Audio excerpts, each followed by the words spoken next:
పొద్దుటి నుంచి ఏం చేసినా, ఎప్పుడు చూసినా సీరియల్నా, ఎప్పుడు చూసినా టీవీనా, ఏం పని లేదా, ఎప్పుడు చూసినా ఫోన్. ఏముంటుంది ఆ ఫోన్లో మాట్లాడడానికి గంటలు గంటలు అని అడిగే భర్తతో చిరాకెత్తి తిరగబడి ఒకే ఒక్క ప్రశ్న అడిగింది. సరే, నేనేం పని చేయట్లేదు కదా, నేను అడిగిన పని నువ్వు చేయి, అప్పుడు నేను చేసే పని ఏందో నీకు అర్థమవుతుంది అని చెప్పింది. రోజు పొద్దున్నే ఎవరిని పెట్టుకుంటావో పెట్టుకో, ఊరు నుంచి చల్లి ముగ్గేసి ఉన్న అంట్ల గిన్నెలన్నీ తోమి వంట చేసి పెట్టి పిల్లల్ని స్కూల్కి పంపించి నేను నీ పనికి పంపించి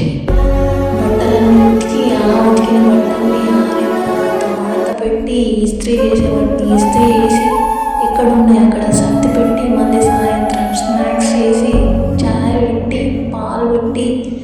మళ్ళీ రాత్రికి డిన్నర్ చేసి అన్నీ మళ్ళీ కడిగి పెట్టి రాత్రికి నీకోసం చేసే పనిని కూడా చేయడానికి ఎవరైనా ఫ్రీగా దొరుకుతారని పెట్టుకొని